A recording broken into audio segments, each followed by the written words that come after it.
რუსულ-ბელარუსული სამხედრო მანევრები აქტიურ ფაზაში შევიდა. წვრთნები იმართება როგორც ნატოს საზღვართან ახლოს ბელარუსში, ისე ბარენცის ზღვის საჰაერო ტერიტორიაზე და კალინინგრადის ოლქის საზღვაო აკვატორიაში, ბალტიის ზღვაში. მას შემდეგ, რაც პოლონეთის საჰაერო სივრცე რუსულმა დრონებმა დაარღვიეს, ნატომ ძალები გააძლიერა აღმოსავლეთ მიმართულებაზე. მრავალ სხვადასხვა სამხედრო მანევრს შორის ლატვიაში გაიმართა ნატოს ერთ-ერთი მნიშვნელოვანი წვრთნა, რომელიც კონკრეტულად დრონების საწინააღმდეგო მოქმედებებს ისახავდა მიზნად. Drone technology and counter drone technology დრონებისა და მათი საწინააღმდეგო ტექნოლოგია ძალიან სწრაფად ვითარდება. მაგალითად, უკრაინიდან მიღებული ინფორმაცია გვაჩვენებს, რომ შესაძლოა ყოველ ორ კვირაში საბრძოლო ველზე ახალი ცვლილებები გამოვლინდეს. დრონები სხვადასხვა სიხშირეზე ოპერირებენ, ან ჩნდება დრონების მართვის განსხვავებული მეთოდები. მრავალფეროვანია დრონების მოდელებიც. ასევე შეიმჩნევა დრონების განვითარების ტენდენცია, რაც ბრძოლის ველზე აუცილებელია. განვითარების ეტაპებს აუცილებლად სჭირდება ახლო მონიტორინგი. ყოველი ვარჯიშის დროს ვხედავთ, რომ ჩნდება ახალი დრონების ნიმუშები.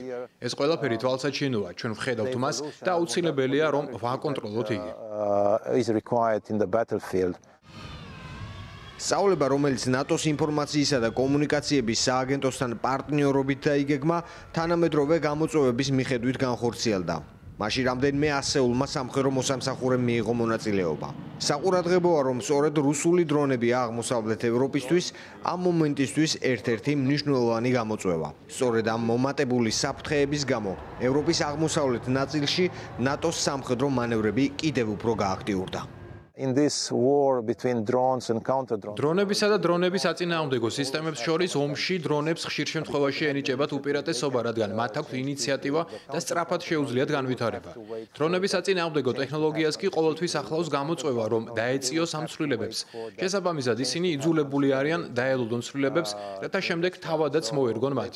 ამიტომ ანტიდრონული ტექნოლოგიის განვითარება უფრო ხარჯიანი პროცესია, ვიდრე თავად დრონებისა. აუცილებელია მოკლევადაში ახალ გამოწვევებთან ადაპტაცია.